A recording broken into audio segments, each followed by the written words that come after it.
Hey, welcome back to Mostly Movies. This is going to be a bit of a solo episode. I'm basically just doing an update and the bookends for my interview with actor Joe Mantegna, star of Baby's Day Out and Criminal Minds, and he was in The Godfather 3. And he's a cool dude. I forgot to ask him to plug his stuff, but you can just Google him. He's got a fucking IMDb. Um, but it was a fun interview. Joe's a cool dude, very cool guy, big in the autism community in terms of as a support for people on the spectrum.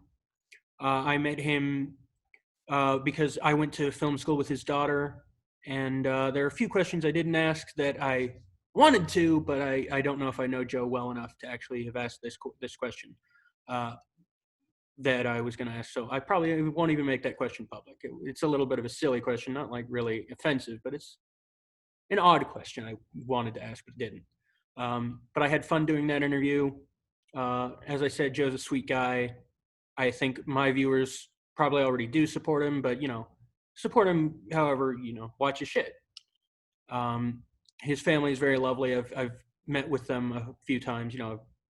I I don't not necessarily a family friend, but I'm a friend of his daughter's. And they're a lovely group, and they deserve the best in the world. And they're but a bit of an update. I haven't like particularly hidden this, but I haven't really made an actual statement about it. But my dad passed away like last month, and it's been it still has yet to really fully hit. I you know I'm fortunate enough to be able to have called him my dad. He was a great dude. Super talented, super sweet. Fuck cancer, dude. Um, I don't know. It's probably shitty to say this, so I won't. But it's just I'd always also back to the podcast. I guess I'd always planned to have him as a guest on the podcast, but I didn't really start it until after he kind of got cancer, so it never really worked out. I gonna One of the weirdest things about it is that my dad was a guy who was he's in the film industry. He was in the film industry for a long time. He's worked on some wildly amazing projects. He was part of the Naked Gun movies, all three of them. He worked with the Zucker brothers. He worked on Basketball. He is, I think on iTunes, he's the only credited writer for Basketball, which I had always said to him that for how wildly influential it is, like if it had come out, let's say 2 years later, because American Pie came out the year after Basketball, and American Pie is notable as the like first wildly successful like R-rated raunchy comedy, and I think that Basketball could have been that and laid the groundwork for it, a wildly successful R-rated raunchy comedy. It stumbled so that American Pie could run. And I think if it had come out a couple years, just now I'm saying just 2 years later, would have been a massive success financially. Granted, it gets a lot of respect in the industry I'm currently in the comedy industry. A lot of comics I talk to, it's like it's one of their favorite movies, and I'm very glad that my dad worked on that. I'm very proud of him for worked on that as the executive producer, one of the writers. Basketball was a real game that the Zucker brothers and their friends played. It was a real thing, sort of.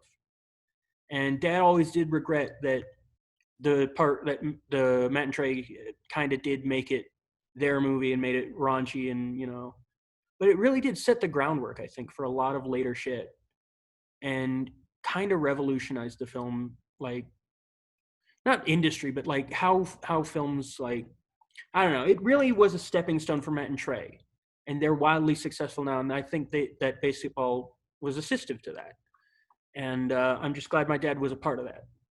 And it's weird because I'm kind of scared at this point. It's how am I? What's I started watching The Naked Gun, and he's in that as the in the first one I was watching. He's in as the head usher, the real head usher in the baseball scenes, and I didn't get to that part, but I'm kind of scared to do so because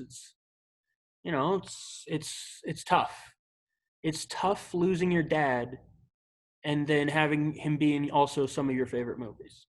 It's a very tough thing to comprehend, now I have to comprehend that. But anyways, fuck cancer. It just took Chadwick Boseman away from us too, and it's like, wow, goddamn. And seeing how that guy did intensely, like, both emotional and like intensive action films while having like stage 3 fucking cancer is very impressive, because having seen what my dad went through, it's just holy shit. How did he hide that? It's debilitating. So I'm very impressed. Granted, a lot of that action stuff is probably done through stuntmen and CGI. I doubt that it's actually true that no one at Disney knew. I'm sure they had someone knew, I'm sure. And if not, that's impressive that he could keep it under wraps. But I kind of doubt that no one knew. I bet they have a contingency plan. And apparently, looking at some news today, they have decided how to proceed, which is probably going to be giving Letitia Wright the reins of the Black Panther, like her character actually does become Black Panther later on in the comics or something. I don't know. I'm not that much of a fucking nerd. But yeah. So that's a bit of an update. Here's the Joe Mantegna review. Here's the shit. I don't want to cut, so I'm not going to. But there's a bit of an update. Here's the I was going to say Joe Mantegna review. Here's my review of Joe Mantegna. 5 stars out of 5 stars. Good dude. But here's my interview with Joe Mantegna, and I'll be back in a sec after the cut to give the outro. And we're joined by Joe Mantegna today. Hey, Joe, how's it going? Hello. Okay. Are you there? I'm here. How's it going? Okay. All right. Success. So, yeah, it's good to have you, Joe. I did have some questions prepared, actually. Sure. It is customary on this podcast, mostly movies, to ask every guest what their favorite movie is. Wow, that's a good question. I would have to, it's funny, one of my favorite movies we just watched last night, because it was my wife's birthday, and it was her favorite movie, and it's certainly one of mine. It's Auntie Mame, of Which all one? things. It's called Auntie Mame with Rosalind Russell. It's from 1958. I've not heard of that one, actually. Yeah, you ought to check it out. It's a comedy. It's based on a musical that was done on Broadway. Rosalind Russell did the original on Broadway many years ago. But it's a wonderful movie. It's real classic Hollywood of the 50s type of movie. Robin Hood is one of my favorites, though. My personal favorite. The original wasn't really the original, but it was the one done in 36, 37 with Errol Flynn. Yeah, I was going to say Errol Flynn. Yeah, he had a lot of talent, that guy. Yeah, and actually when I got my star on the Walk of Fame, I asked to put my star next to his, which it is. Oh, yeah. Yeah, it is. There was an empty space available. Nice. And so since I like that movie so much, Robin Hood would be certainly right up there as one of my, definitely one of my favorite films. That's pretty cool. So this is, for those of you who are not in the know, this is actor, writer, I believe you do that too? I've done some. I mean, I conceived a play called Bleacher Bums. Oh, yeah. Many years ago. That wasn't that with Keith Sarabica? Yeah, Keith was in that. Yeah, he's in the Dennis Franz is in that. Right. Oh, I love Dennis. Yeah, so I conceived that play and then co-wrote it with the original cast. And I've written different things. I wrote the op-ed page for the New York Times in 1988 when the Cubs played their first night game. The Chicago Cubs played their first night game because the New York Times knew I was a big Cubs fan. I will have to tell my stepmother that. She's a huge Cubs fan. She actually also, my stepmother worked on Baby's Day Out, actually. She was part of the special effects crew. Yeah. Oh, great. Well, yeah, let her know that. If you go online, you could go to the New York Times and find that op-ed page. Nice. I'll definitely do that. So, Joe, speaking of Baby's Day Out, there is a rumor I've heard that is, since it is your known as, that was your favorite role to do. I've heard that rumor. Well, I've never really singled out a role to say that that's my favorite role to do, to tell you the truth, because I think I've been very blessed to be in a profession that I've liked ever since I was in high school.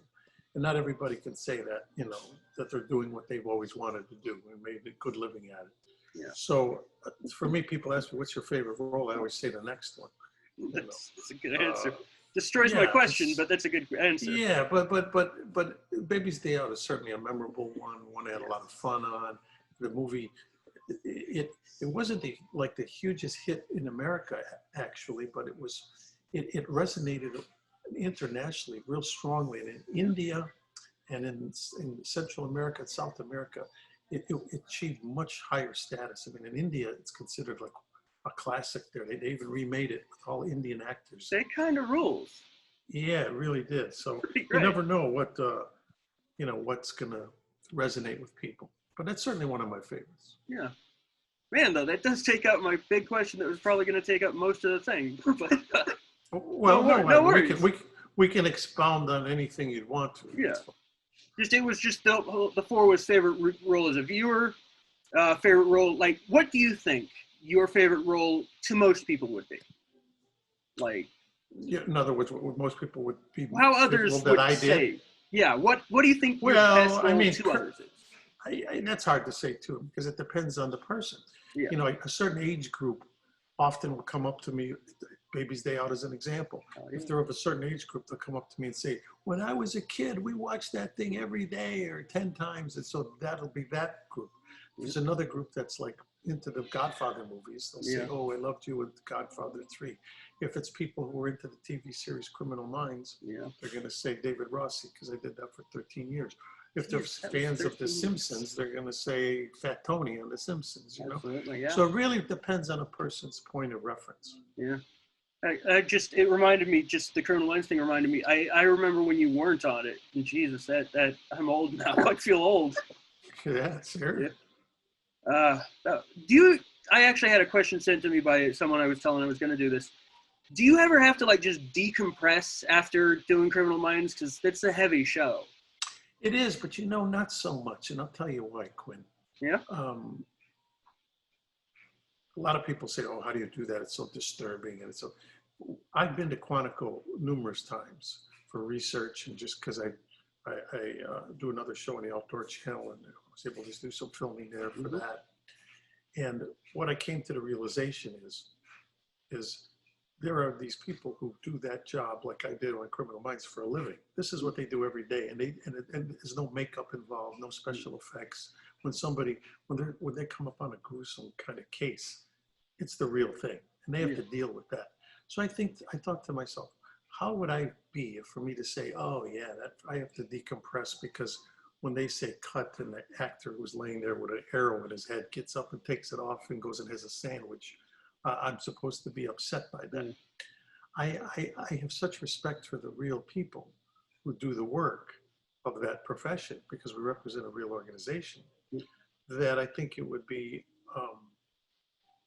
kind of ingenuine of me to say, oh yeah, that really is freaky and I have to decompress. No, I don't have to decompress. Okay. When I say cut, I'm just happy that I got doing that job, and I'm hoping I'm doing a good job portraying these people. Yeah, there's no crafty at Quantico, I guess, Yeah, exactly right. Yeah.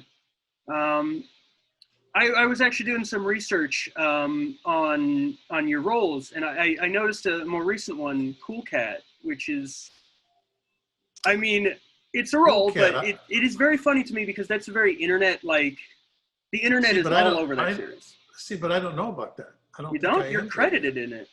Well, there's credits for me out there of things that I've never done. That's true. I at one point had 6 IMDb pages for myself. Yeah, so I'm not saying that I'm not in it, but it's very possible that it's something where the title changed, or it's something that I did, that took me like a half an hour to do it, and I can't recall what the title was, and I did it some years ago. So it's possible, but the name doesn't ring a bell. Yeah. Derek Savage would be the director?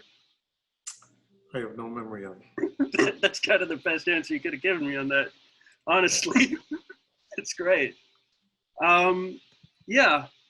So Baby's Day Out, I guess, is the best one I can get into. Okay. Because that really was looking back on it, there was a time when the internet was like weird about that, but now I think the internet as a whole, let's say, is just realized it's very just not to be taken seriously. It's just a fun little thing that actually, from what I understand, kind of really progressed the special effects bill.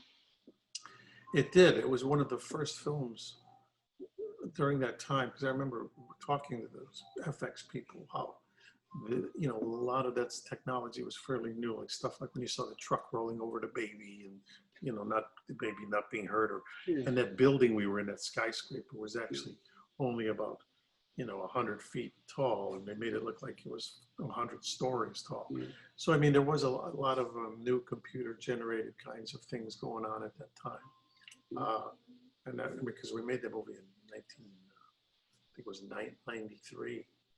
I believe that's If that's right, 92, 93. So I think so. It was pretty early on for that kind of stuff. Yeah, that really was a kind of a golden age in like visual effects, I think, where the mid to late 90s to very early 2000s, where it just really integrated much better than it does even to this day. Like I did a school for visual effects, Exceptional Minds. And as good as we get, we like work on cleanup stuff for like the Avengers. And as good as we get, as good as those movies are visually, there's always still something off. And it's usually with ILM, I think. Like, I don't know. Their integration just, it's, you're looking at CG sometimes, whereas like stuff like Titanic. Titanic holds up wonderfully. Jurassic Park, amazing special effects to this day. Yeah.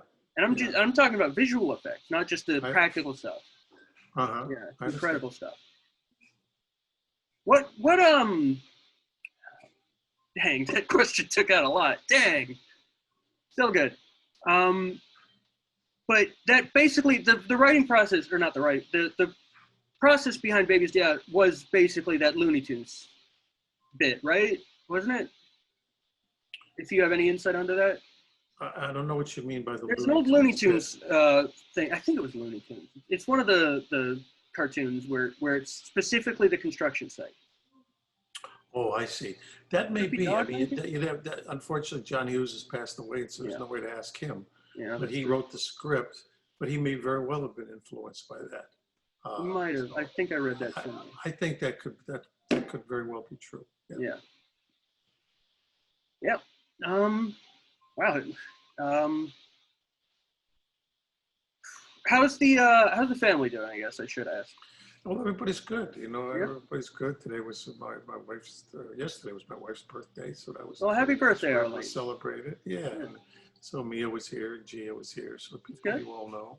Yeah. And that was very nice. That's good to hear. So we're all good. Yeah. Mia, by the way, was the one who actually gave me the confidence to try to set this interview up. It was very kind of her. Yeah, no, I know. Well, she thinks highly of you, and as do we all. And that's good. We're all, we all share that experience we've all had with Joey. Yeah. And that's great. Yeah, I haven't talked to him in quite a while, actually. I was going to reach out about his sister-in-law, but I didn't. I don't know why. But yeah, that's. Have you been in touch with him lately? No, not lately. I haven't.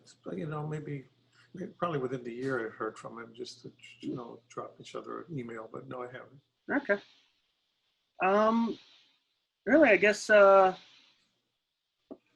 as a writer, how do you? That's the thing I actually should ask is, as a writer, how do you write? Like, what is your philosophy on writing?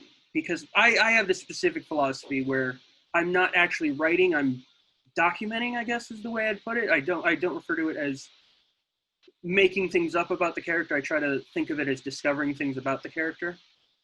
I see. Yeah. Well, are you talking about when you're writing? Are you talking about writing something that has dialogue? Are you talking about writing something like that, or as opposed to like a novel or something like that? Either really. I think that philosophy. Yeah, well, I don't really fancy myself a writer. Certainly not a writer of drama or like to be great with dialogue. I think what I've been able to contribute in the past is when I've been given a script and I've been given the opportunity to maybe ad lib or improv or create something from it. I've been pretty game about doing that, and I've done that on films with Woody Allen, with Barry Levinson. Yeah. Some writers you don't get the David Mamet films I've done. You do zero kind of improv because he's so specific in his writing. While other writers will be more liberal and will say, "Yeah, we'll just take this idea and kind of go with it." And even in Godfather 3, there were moments some of the lines that came out of my mouth were just ad lib stuff that I came up with that they kept.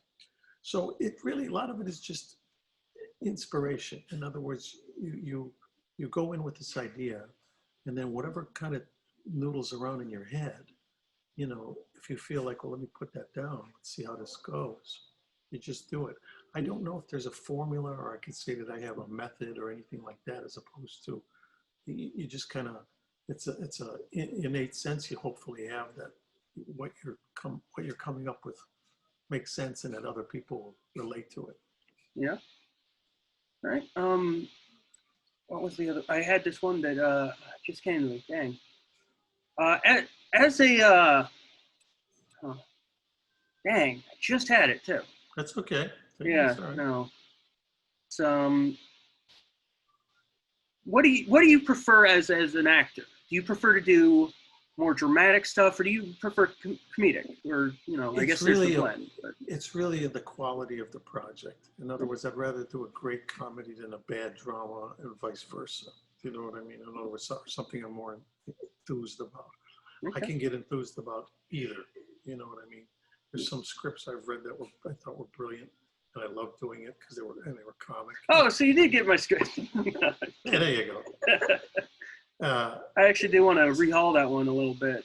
I've been reading other scripts as kind of reference. Great. Yeah. Well, like I said, it's you just know it when you read it, and I don't really have a preference. In other words, if it resonates with me, it does, whether it's drama or comedy. All right, cool.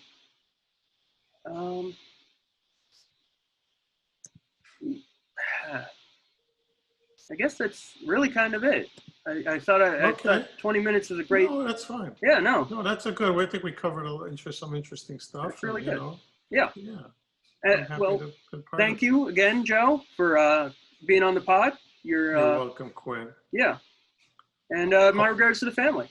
I'll certainly pass on my best to them, the same to yours, and good luck with continuing on with what you're doing. All right. All right. Thank you. Stay safe. You too. Okay, Quinn. All right. Anyways, we're back from the interview. I think that was pretty lovely. He's a good dude, Joe Mantegna, and I do wish I had prepared a little more because I had planned a big overarching question of his favorite roles as such and such, and he kind of did blow that away. And I wish I'd had a few more questions. I had prepared more. I guess that's my theme in my channel is I don't prepare very well. Other than my lighting setup, which I think is gorgeous right now. But anyways, as far as the podcast goes, it's not ending, of course, which is why I'm doing my podcast still. But Robbie is a little, I don't know how to I don't want to say it he's done with the podcast, but he's probably on a break right now. He's focusing on him in real life right now, which is good. It's great for him. He's doing very well. I will hopefully try to get him back soon, but for now it's going to shift to a solo kind of podcast. Not really, but I'm going to try to get guests, but Robbie might not be my co-host for a bit. I'm probably going to do some episodes without him, unfortunately, because he and I do have a great vibe together. I feel we bounce each other off. We bounce off each other very well. We play off each other very well, and it's going to probably be a bit boring. You know, I'm also of the opinion that solo podcasts are kind of shitty. As much as I love Bill Burr, I can't stand listening to his podcasts because it's just him, which is why I'm doing one right now. Goddamn. But I'm definitely going to try to get guests on the podcast more. I'm going to be on Kate Kennedy's podcast, The Kennedy Assassination, pretty soon. I mean, I already recorded the episode, but she should be releasing it in maybe 2 weeks. Who knows? I'm going to try to get a lot of people more on the podcast. I'm probably going to try to get some people I do have contact with, but just never reached out to because I just felt weird about doing so. I don't know who, but people I respect in the industry, people I think will make good guests, a lot of comedy people, hopefully. COVID really did kind of open up the format of this podcast to something I think can be more successful than it was previously. And that's pretty cool, I think. At least something can come out of this shit, you know? I doubt it. But anyways, as far as some updates, I really I think I'm gonna end it there. I'm gonna just slap in the interview, and then I'm gonna just pop this up with but otherwise, I've played Yakuza Kiwami 2, and that's fucking great. I'm gonna try to be doing more video game streams too, but probably not much because my computer is degenerating quickly. In terms of performance, I can only run the screen on 1080 right now and get any kind of good performance out of it, and that sucks. But whatever. Anyways, yeah. So I will give more updates and stuff that I've done, like that I've seen, because I've seen some movies. I've seen a lot of movies. I keep watching movies.